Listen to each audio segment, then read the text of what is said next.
Welcome to Business Beyond Borders, the go-to podcast for CPA firms seeking transformative insights. I'm your host, Lawrence Whittam, and with each episode we'll uncover key insights, best practices, and invaluable resources tailored for CPAs. From trending strategies to diving deep into outsourcing and offshoring, our experts will help in all areas of your business.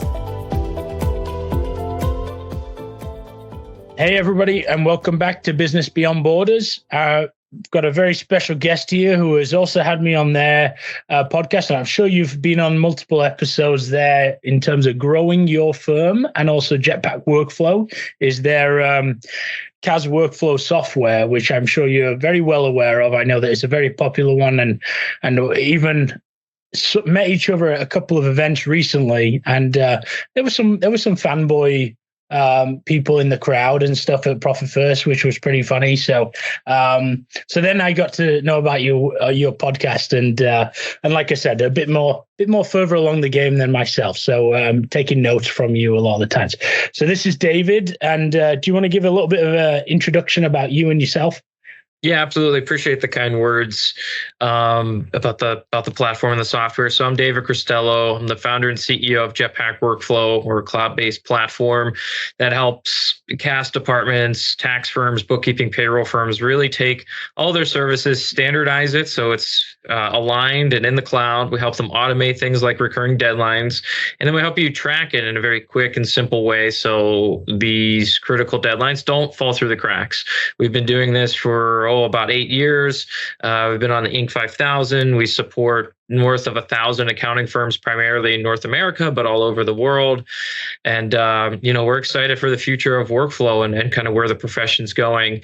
Like you mentioned, in addition to that, we're big fans of putting a spotlight on people that are doing amazing things in the space, including yourself. So we've been running the Growing Your Firm podcast for, 5 or 6 years. It's now nearing 1 million downloads, 250 plus episodes. Wow. We really talk to people about what they're doing to thrive in the modern economy. And so we talk about marketing and workflow and M&A and sales and everything around growing a firm. Team management's obviously a big one, talent acquisition, talent retention. And we've been having a lot of fun with that. And we create a lot of content in and outside of the podcast, including books and webinars and what have you. So that's a little bit about what we do, but every day we wake up and we think about, the accounting leader, the accounting professional, and how to make sure that they are more productive and profitable. So can you share? I know that you've been working a lot with smaller firms typically, right? And you've sort of transitioned upstream essentially to some of the larger CAS practices now within some quite large firms. Now, can you tell us a little bit about that transition, right? I mean, what you've seen, especially when it comes to technology and AI and just automation in general, because from our conversations, I mean, you've seen a huge amount of movement, which is part of the reason why you sort of went towards that as well. Yeah, what's interesting, I mean, the smaller firms have the advantage in that they are very nimble. So something comes out, whether it's innovation around pricing or packaging, or it's innovation in technology, they can typically adapt very quickly. If they see niches that are growing very quickly, they can kind of position themselves there very soon or very quickly. The downside is that because they can move so fast that they can chase shiny objects all day long. This niche is interesting, and now this tool is interesting, and this pricing model is interesting, and oh wait, this new job board's interesting. Maybe I should post here. And you're kind of not sure. You could be very scattered very quickly as a small firm. And so we've seen firms kind of get through that barrier by focusing on one thing at a time and tackling one problem at a time and then moving on to the next one. But it's also very hard because you don't have a lot of data. You don't have a lot of signals on what's the specific step you should move into. For larger firms, they are typically more methodical. They are more strategic. When they invest in something, they do so with a lot of groundwork that has been laid down. Having said that, there's a lot more infrastructure that they have to navigate when they're launching something like a CAS practice. And so, for example, clients or client acquisition of a CAS department that's being launched inside of a mid-sized firm, can oftentimes be pretty seamless because you are getting referrals. The tax or audit department kind of know of clients that have been looking for this service. As a firm, you might have been referring this service out to other practices, but now you're pulling this in-house. So you have a stream of clients, and because you have an established business, you probably have an understanding of niches that really, really work well for your firm. So you have all that to your advantage. You probably have, some understanding of where your margins should be. You have talent pipeline, you have HR infrastructure.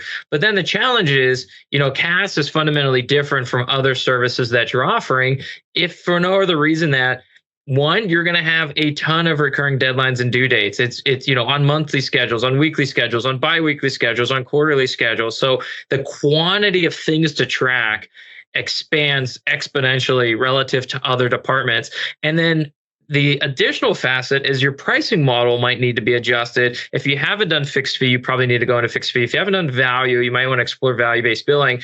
And so you have all of these tailwinds to make you move faster as a CAS department in a larger firm. But then where you have headwinds is your technology stack is maybe harder to get approved, for the infrastructure of the firm.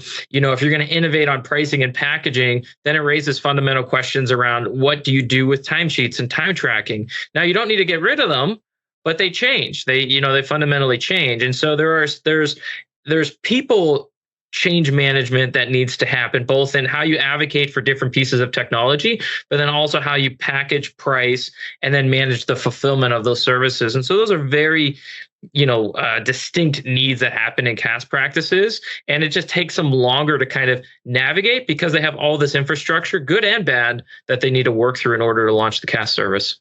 Yeah, and I was going to say, you mentioned it right at the end, that change management. I mean, that's just a piece inside larger firms that it takes more time. It has to be thought about methodically. It's a lot of effort compared to, like you said, the nimble small firm that really, I mean, they have to learn it themselves, right? Maybe you could teach a couple of employees, but not a whole division of team members, right? So now what are you seeing from the automation side of things, right? When it comes to the CAS department. And again, I think this is an element as to why it's become so popular within firms as well, right? Because it has got more automated. It's become easier. It's not as people and manual focused, whereas it previously was. And that's where a lot of these tasks and responsibilities, firms wouldn't even want to touch with a 10-foot pole. They would say, no, hire internally because it's more cost effective.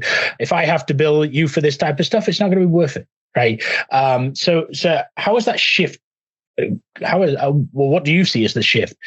Yeah, well, you can kind of look at the fulfillment of CAS services, and you can kind of see, pretty much every part of it. There's some piece of technology that's trying to automate it or make it much more efficient. So you pair that with a market understanding that fixed fee at a minimum is the right pricing strategy. So you're driving efficiencies, but you're keeping your price point, kind of the same, or you're increasing it incrementally year over year to keep up with inflation. Then you have a really nice high margin service that you can kind of bring to the market. And so whether it's actually doing the accounting work and trying to drive, some percentage of auto categorization or auto pulling information from the clients, into it, and Xero both launching kind of these assistants within their platforms as well, so you can retrieve information even faster from a reporting or CFO advisory perspective. So the actual accounting work, every single day there seems to be a new little innovation that streamlines these services a little bit more. And then on the admin end,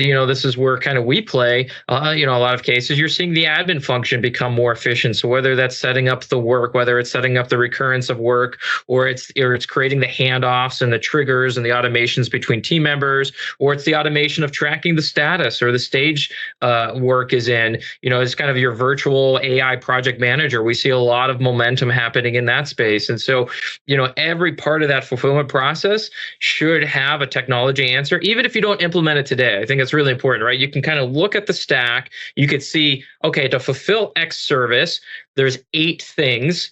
And any place that says, maybe this is oversimplification, but any place that says spreadsheet, you're like, well, there's probably room for efficiency. Or any place that says calendar or email or what have you, doesn't mean you need to run an entirely new technology stack, but you can actually build a technology roadmap based on what you're seeing. And as a side note, sometimes we'll work with these CAS departments, and I really applaud them because they have to run up and down the kind of the chain of command to get approval. And sometimes as they run up the chain, there's a blocker, which is like, well, we don't want your department to run on a different tool than other departments. So we're using X here, so you should use X there.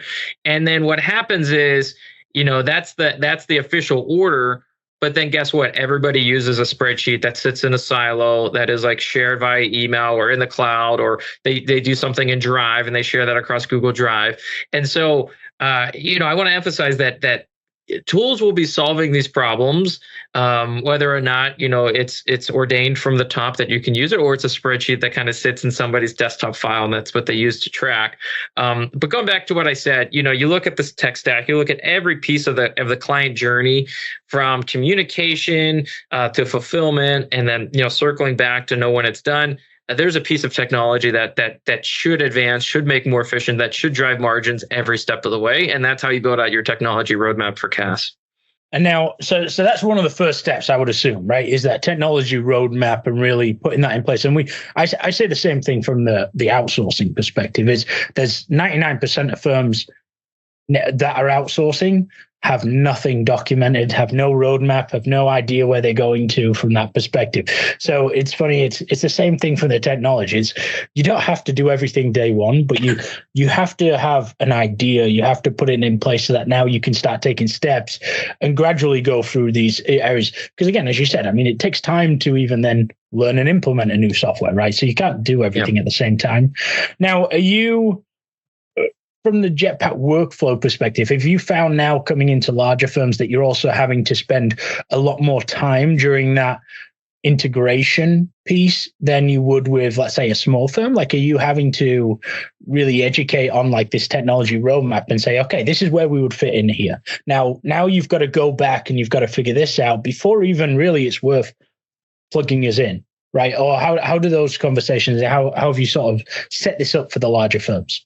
Yeah, I'll take it in a slightly different direction. I think by the time they typically come to us, they have made a decision, whether consciously or they just couldn't take it anymore. Is it part of a roadmap, or it's like, we cannot have another month like the one we just had. We need to start finding a solution. So either by strategy or through pure pain, they've started to look for a solution. We come up on their radar, but I do think there's a lot of questions of, CAS is the fastest growing service in the large majority of firms. So then you have the conundrum. We're growing so quickly. We're trying to find people or tools or a mixture of both to do fulfillment, but I need to get a handle on everything so we're efficient and things aren't falling through the cracks. And so we're going to find a tool, but then once you find a tool, it's like, well, who's going to set it up and who's going to train our team? And I think this is, a material adjustment from smaller firms that may have different levels of growth rates. When we interact with CAS, nearly all of them have some level of a high growth rate. So setup and team training is mission critical. It's as important as the software. So, whether we come hand in hand with them and there's an internal champion that helps the build out, or we just do all the build out for them, which we often do now in CAS. We'll just do your full build out, give us your spreadsheet, send us snapshots of your legacy system, we'll implement it, or whatever you're using. And then we'll be very methodical about rolling it out to your team. Now, depending on your team size or team structure, we might roll it out all at once, or we might roll it out to a specific site, where you have many different sites across the country. Okay, let's start here. Let's gain our champions. We feel like they're the right fit for a variety of reasons. They adapt to technology faster. They have the greatest pain point. Maybe they have the smallest team. I don't know what it is, but we identify potentially a group that can really ignite this use case, and then we can kind of rinse, repeat across the nation or across the world, depending on the department. But that's really dependent on the DNA of that firm. If they have multiple sites across the US, we might treat that as, let's start with one and move to the other. If they have 20, 30, 40 people all in, a site in Chicago, we could just roll that out all at once. That is a little bit of a solution exploration once we get into that phase in the makeup of their CAS department.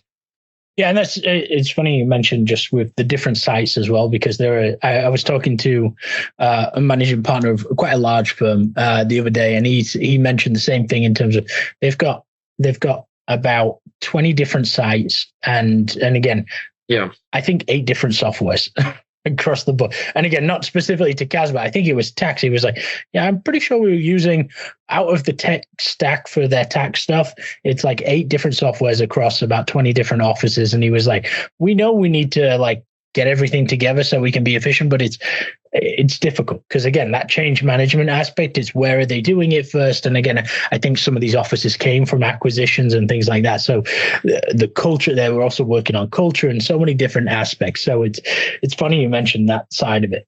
Acquisitions bring up a whole slew of integration challenges, and I'm not just talking about technology, but just people and culturally. I mean, hopefully there is, some material overlap in cultures when you acquire it in some way. I mean, there's, it's not 100% the same culture, but hopefully it's 70-80% shares a lot of the same values. I mean, that certainly gives you a leg up as in the integration process. But the technology piece is really important. There's a saying when you acquire something, which is like you don't break what you buy. So you buy this asset and you buy this process, buy this service. And if you rip technology out and then, drive inefficiencies, drive down margins, well, you just broke it. You just broke, this thing that you paid for an X level multiple. And so, it is something you want to be sensitive about, when you're making a change. And, certainly you just have to weigh the pros and cons, right? Of having 8 different departments run 8 different, workflow systems versus having a single one.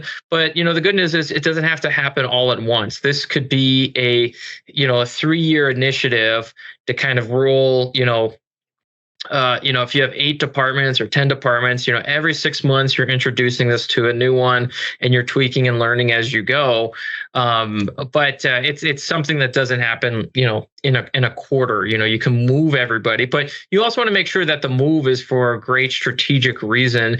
If 8 different departments are using 8 different, screen recording tools, is that a really big deal? Like, I'm not sure, right? I mean, it is maybe because your subscriptions are going to go wild. It's hard to track everything. There's tools that help you track this. When it comes to other tools, if you're able to centralize things or standardize the data format, because we'll work with a lot of firms and they'll say, look, because we're all using the same workflow system, things are standardized. And so if we want to run custom reporting, then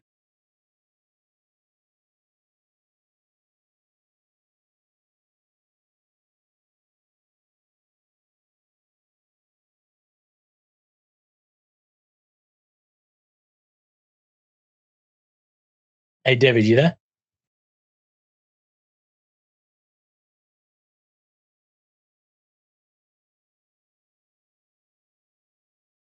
Are you there? I see you frozen on my screen. It just totally shut down. I didn't hit X. That's weird. On my end. I don't even have like Zoom up. I'm sorry about that. I mean, fortunately, I guess you have to edit now. I don't know how much editing. No, you're good. You're good. So I got the time anyway. 24. We could. I don't know if you want to hit record. There's just start a new question, and there's probably some place you can cut me off on the prior one. Yeah, I think so. It's still recording, so I can just literally cut out. It's like from 24:30 to 25:30. I literally coughed and then came back, and you were frozen. Like you're still on my screen right now. Like I see like a second. I see 2 of me. Yeah. I don't understand it. So. Well, hopefully that doesn't put you off too much, because I'm not going to kick it. How do you want to pick it back up? So, so it cut you off where it said, so,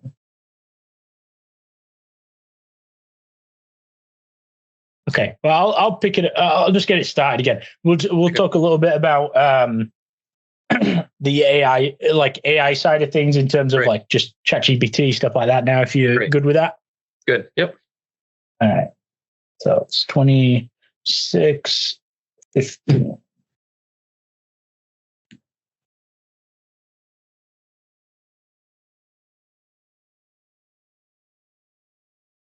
Now, David, when we talk about ChatGPT, obviously, and AI, when we're coming back to that side of things, obviously that's such a very popular popular discussion point for many people, like, and how we use that within firms, and just, I mean, what's your thought on where we're even going with AI right now? I mean, because it's been developing so quickly, and again, that's just one area, right? That people are now building thousands of different applications off the back of it. But can you give us just a bit of your insight, again, being in the space, being in the know-how for this? Yeah. And by the way, what perfect timing for this to come up. I mean, we're going to see doom and gloom headlines. I've been seeing doom and gloom headlines since the day we started building for this profession. Since the day. And this is just the latest iteration of that, in my opinion. Now, is it going to be transformative? Absolutely. And so I think, AI from a productivity perspective is going to be pretty amazing. And it's seemingly every other month, there's a major update or release in AI. And so I would say from a productivity perspective, I think this world in which AI becomes a true kind of admin assistant or AI project manager is the future, right? And so if you find yourself constantly checking statuses, chasing down clients, trying to understand what the team is working on, trying to hold your team accountable to the things they agreed to for their goals, for the week, for the month, trying to understand client satisfaction, trying to run basic client triage and Q&A with clients. I mean, I think AI is going to be a big efficiency advantage for accounting firms. And just the other day, there's a report that there's 340,000 job shortages in accounting. Yeah.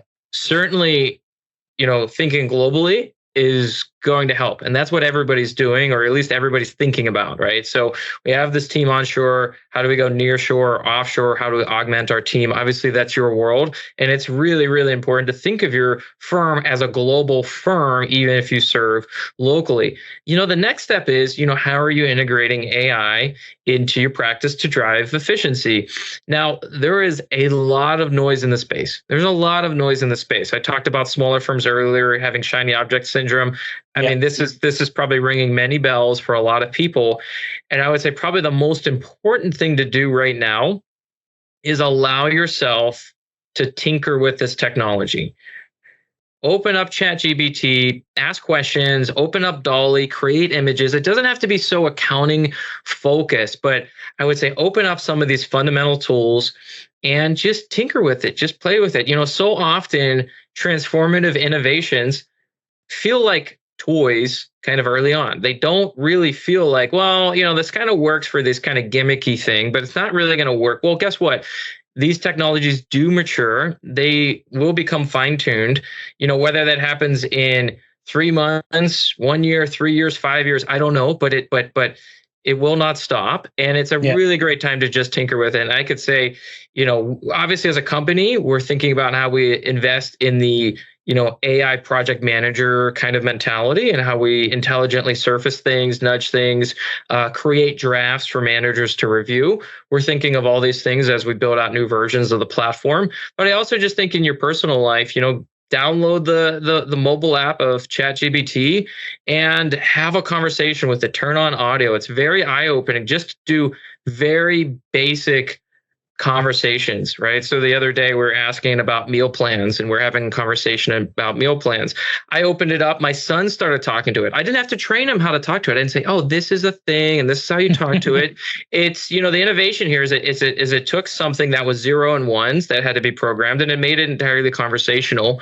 And, my young son was just having conversations with it about, I don't know, unicorns and animals in the woods. And, he, is making poems for him. And he just natively understood the technology, which is very eye-opening. And so whether you have kids and you want to kind of play around with there, or you open up, again, Dolly as the image interface in ChatGPT, of course, Google has this, Microsoft has this. Ask it to create an image for you. I mean, if you haven't done some fundamental tinkering with AI, why not? Just spend literally 10 or 15 minutes and just become familiar with this. And the example I think makes the most sense, or the analogy that makes the most sense here is, this is like Microsoft Excel in the 80s or 90s. It kind of felt like, what am I gonna use this for? Like, I don't know, it's just a table and whatever. And it's going to advance. And I think the people that, start to tinker with it now and really become I'll use this in quotations, experts now, it will be like Excel in the 90s, or spreadsheets in the 90s. It will be transformative for the productivity of our business. Is it entirely there today? No, not quite. I think there's some interesting use cases. There's interesting things that are showing up. I could tell you for our own business, and this maybe is controversial, I don't know, for our own business and our own customer support software, the platform we use rolled out a AI interface where they're going to take first stab at in a conversation manner, not just surfacing little articles, but they will converse back and forth with the user. And we pay that platform $1 for every accurate, successful conversation that is conducted. And right now, from the data we fed it from our knowledge base and our software, it closes about 50% of the conversations. Now, this is software. We have a ton of knowledge base articles. The guardrails and the paradigms are defined. Tax is significantly more complicated. So I don't want to say, oh yeah, you can make, tax resolution or tax answers 50% of the time. No, that's not the case. But again, tinker with this. There are some very interesting use cases. And when you start to see the ROI of it, it is really eye-opening what it could become. Yeah, no, I completely agree. And it's funny you mentioned about your kids with ChatGPT, but it's so my kids, they've even just with the Google Homes and the Alexas and stuff, like they're constantly asking, hey, can you make some animal noises? What sound does this animal make, etc. And again, just having the conversation with it, right? But literally just sat there talking to it. And again, they do all the broadcast. They know how to broadcast and send it around the places. So it's funny how quickly they learn. Yeah, and look, the future is not that far away. Where we talked about this a little bit a couple of weeks ago, where you can imagine a world in which you have some sort of admin AI in your firm, and what does it do? What helps you with project management? It helps you chase down clients. It helps keep the team accountable. Helps surface wins and good things that are happening in the firm. I'm not saying it fully replaces an admin, but certainly replaces a percentage of the work that they're doing. That frees them up to do other things, maybe support business development, maybe support professional development. I don't know, but you can imagine a world in which you have this AI agent that is kind of perpetually doing a lot of different work in your firm, and you're going to name them something, Ted, Bob, Sue, I don't know. And they're going to become, a quasi part of your team, well, who took care of it? We're going to get sick of saying AI bot took care of it. No, we're going to call it something. We're going to say Finn took care of it, or Ted took care of it, or Sue took, I don't know, insert a name. And that's where I think things are going to get kind of interesting, because you're going to open up, whether it's Intuit, or you're going to open up a workflow tool like ours, and you're just going to see the username, TedBot or whatever you call this thing, and it's going to really start to feel like it's part of your team. And I think that's going to be a really wild moment. And we're not that far away. There was a release, I think it was earlier this year, of this hardware device. There's an iPhone looking thing called Rabbit, and Rabbit's innovation, they dropped it at CES, and the Rabbit innovation was, you could prompt this device. You could say, I'm traveling to London, help me book my travel. Well, yes, it would surface, it'd ask you what dates, it would surface the right hotels. It would also start to look at cars. It would look at local restaurants. It would ask you, is this the right car? Do you want me to book this type of car, a different car? Great. It would say, here, do you need to eat out every day? Yes. We'll start to then try to look for reservations and make all the reservations. And so it's much more than automating to one specific app, but then how it works through and how it connects 4, 5, 6, 7 different apps. And so you can imagine a world in which there's some interface in your general ledger. There is some kind of updating inside of your workflow system. Maybe there's something that's going on in client communications, and you, the firm owner, will get to determine what level of review you want to put on all those steps, right? So you will create the QA for the AI agent. But a lot of the early lifting, I think, could happen at the AI agent level. Not today, but I don't think in the not so distant future is inconceivable. I think that will happen, sooner than we think. That's funny. And again, even with the people side and the offshore, how you talk about the controls element so much in terms of it works, but you've got to make sure there's going to be things that come up that are problems. There's going to be things that are wrong. But put controls there. You can make sure technology is built around controls so that you actually have a framework that's there. So that's funny. So as we wrap up, David, do you want to give everybody just an idea where they can find you, and again, if they want to learn a bit more, like they can obviously visit your website, which we can post, and we'll post your podcast here. But do you want to just let them know what's best for you? Yeah, absolutely. So if you have any interest in the software, if you're using a legacy system, a spreadsheet, or a generic tool, and you just want something a little bit more, something that fits your firm a little bit better, we do have a free trial of the software. It's jetpackworkflow.com. You can look at demos, you can look at how it works, or you could just spin up a free trial and see if it's a good fit or book a one-on-one call with us. So everything's at jetpackworkflow.com. Like you said, we have the Growing Your Firm podcast. So if you're not in the market yet for workflow software, but you need a second podcast that you want to follow along and listen to, the Growing Your Firm podcast, we put out an episode every other week. And again, that's on the footer of our website. We've published books, all the material, if it's non-software, you can typically find it in the resource section or at the footer of the page. There's a lot of good resources. Perfect. No, thank you for coming on, David. Really appreciate it. And we're going to wrap up here. I hope everybody enjoyed, and we'll see you on the next episode of Business Beyond Borders. Thanks, Lawrence.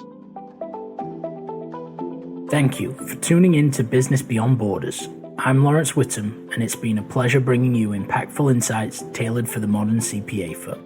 Remember, the world of accounting is vast and ever evolving, and we're here to navigate it together. For more resources and episodes, don't forget to subscribe and reach out to our experts. Until next time, keep pushing the boundaries of your business and explore the limitless possibilities beyond borders.